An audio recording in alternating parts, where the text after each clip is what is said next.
and Klein-Fontaine, we contend that that is unconstitutional to the extent that they are relying on Section 235 of the Constitution. That Constitution must be amended. That section must be amended. Also, there is a clause in the Constitution which says South Africa belongs to all those who live in South Africa. We do not believe that. South Africa belongs to South Africans, black and white, but you must be a citizen of this country before you can say, I am a South African. You can't just visit here for 2 weeks and say, I happen to live here. I love Consentia. I love whatever area, and therefore I must benefit from the section or the constitution of this country. So we decided to create a special whippery to deal precisely with constitutional amendments. We brought back Commander Nhlamulo Ndhlela, who was in the whippery before. He's powerful, he's strong. He will ensure that at all times the constitutional amendments that we want to bring to the fore are processed without delay. For that reason, we decided to introduce those changes which are necessitated by operational considerations, because we don't want just to be a party which is in opposition. We regard ourselves as a government in waiting. We want to be active and effective in our opposition. So what we have done, the significant change to the whippery, decided that communication, we have existed in communication without the head of communication. We don't need a whippery in communication, but we have realigned. Instead of having a whippery in communication, rather let us have a whippery to process constitutional amendments for the reasons that I've clearly articulated. This has sparked a lot of debate and unnecessary public attention, right? And I think let me deal with that squarely and fairly. We have had significant changes to the whippery. I first came here when we first came to Parliament on the 25th of June last year. The chief whip was uSizwe Ngubane. uSizwe Ngubane was replaced in September last year by uComrade Mzwanele Manyi, who was replaced a couple of months ago by Comrade Colleen Makhubela. Those were strategic changes designed to ensure that the party has teeth that were not just opposing, but were real and effective. Right.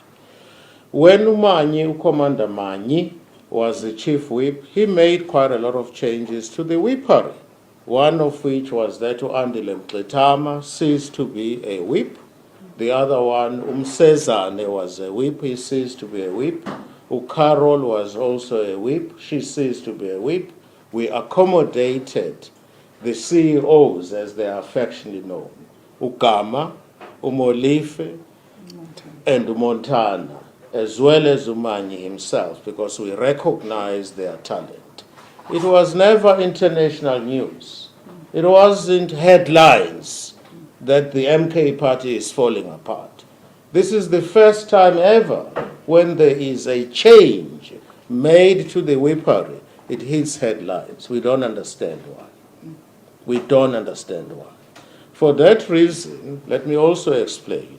When Commander Makhubele came, we used to have Commander Nhlamulo Ndhlela as a whip of communications. He voluntarily stepped down as a whip of communications and allowed Commander Makhubele to take over. When Commander Makhubele was promoted to the position now of a chief whip, there was a vacancy, and we have decided to do away with that vacancy. There is no more any whippery relating to communication.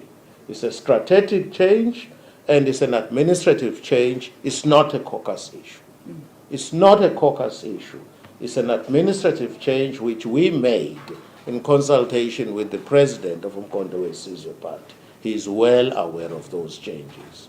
Also, let me add here, I'm the party leader, as well as the deputy president of uMkhonto weSizwe party. The president has made it clear I mustn't be a crybaby. On issues relating to parliament, if there are any changes of a structural nature, changes that are necessitated because we want to make ourselves effective, I have a final say in that regard, subject to conferring with him where necessary. That's it. Let me now turn to one or two things that have happened since then, and I want to deal with them now once and for all so that they will not arise. When the changes were made, unfortunately we went through a situation whereby we had to terminate the whippery status of Commander Nhlamulo Ndhlela. He was a deputy whip, remember, and no longer a whip. We decided to terminate that for the reasons that were given to him. There is a letter that was written by my office on the 23rd of June 2025, which was formally handed to him, right, in terms of which his whippery status as a deputy whip, in terms of which that was terminated. There were reasons clearly articulated in that letter. Following that, obviously, it meant he was no longer part of the whippery, because whenever we meet as a whippery, it's always myself, the chief whips, the deputy chief whip, and all other deputy whips. So a group of about 18 or 19 altogether. The result of terminating that meant he was no longer going to attend those meetings. He rocked up at a meeting and said he did not get the letter. His case was that he did not receive the letter terminating his membership as a whipper. The chief whip immediately said at that meeting, if you did not receive the letter, we will give you the letter after the meeting. After that, he came to me and raised the issue that he did not receive the letter. I said to him, we can't talk about the letter that you say you have not even received. Once you receive the letter, we may have a discussion along those lines. But also interesting, at that point, his defense or his excuse was he has not received the letter. He doesn't know what we're talking about. Alternatively, that his removal must be sanctioned by the president of uMkhonto weSizwe, which is clearly not the position. All along the changes that have taken place, the president of uMkhonto weSizwe was never involved. When it became clear that Commander Ndhlela has in fact received the letter, his story changed. The letter is not authentic in as much as it's my electronic signature which appears on the letter, right? Now, it is important to say his stance initially was that he did not receive the letter. When it became abundantly clear that he has now received the letter, he changed to saying, no, this is not the signature of the parliamentary leader. If anything, this has been forged. Let me confirm categorically that the letter came from my office. It was on the strength of that letter dated the 26th of June, 23rd of June, in terms of which Commander Ndhlela was removed. Interestingly, as he was busy saying he did not receive the letter, I got an SMS, a WhatsApp from my administrator, my PA, saying that, she still calls me Judge, saying that, Judge, here is proof that this was sent to Commander Ndhlela on the same day. He carried on saying that he didn't receive it. He repeated those allegations in the last caucus that we had. The bottom line is that the letter was sent to him before I sent it to the president of the significant changes that had taken place. Furthermore, I can assure you, I'm the head of the party. I'm the party leader here in government. Here in Parliament. If any complaint is made against any staff member or any MP, it's brought to me because I'm ultimately responsible. There is no letter, there is no petition in terms of which MPs are calling for the head of the chief whip. This is a figment of someone's imagination, quite frankly. I would have been the first person to receive that petition. Obviously, if the petition is against me, I wouldn't expect MPs to give it to me. They would probably give it to the chief whip, who would in turn forward it to the president, who is sitting in Nkandla comfortably now. So the suggestion that there is a letter here, that there is a petition here against the chief whip is quite frankly nonsense. It is nonsense. There is no such. I have not received it. As a matter of fact, I asked Ubaba as late as last night to President Zuma. There is no such letter. Colleen Makubele remains a chief whip here. She is very good. She is very effective as a chief whip. She is good. I'm not undermining the predecessors, but she is a kind of a chief whip that we need now to take the party forward.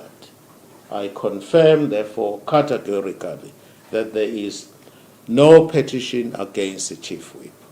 And she remains our chief whip. She will remain as such until she is recalled strategically for one reason or the other. I wasn't born a party leader myself. I could be recalled one day in the interest of the party to move forward. So if she is recalled, anyone who is recalled, it is in the interest of the party to move forward. Normally people are recalled from one position and redeployed, even within a party. It happens the party is new. Don't judge us with reference to parties which have been around for a very long time, like the ANC and the DA. We are new, and we have attracted members from all walks of life. Others are coming with clean hands, others are coming with a bad motive. So changes are important, and they are inevitable. We don't redeploy people just simply because we don't like their faces, but people are redeployed for strategic reasons. I want to sum this up. This is the first time when there are changes which are made that it becomes international news. So I see no reason why the redeployment, the fact that Commander Nhlamulo Ndhlela is no longer a whip, I see no reason why it should be headlines. It doesn't indicate that the party is falling apart. We have been here. I've been here in Parliament, leading this Parliament caucus for a year now. It's just over a year. The party is not falling apart. Secondly, there is no petition here at all in terms of which Commander Makubele is being kicked out. If anything, she has done exceptionally well. Within the caucus, you do have a couple of people who want to push their own agenda, and I think you know them by now. And finally, I can confirm categorically that the letter dated the 23rd of June, 2025, emanated from my office, the person who actually, like all other correspondence, to Commander Nhlamulo. And then obviously, based on what happened at the meeting, this closed meeting of the Whippery, I had to forward complaints. I forwarded a report to the President relating to unfortunate events that happened there. I don't think there is much to add in that regard. I'm going to hand over now to the Chief Whip, who will take you through some of the significant changes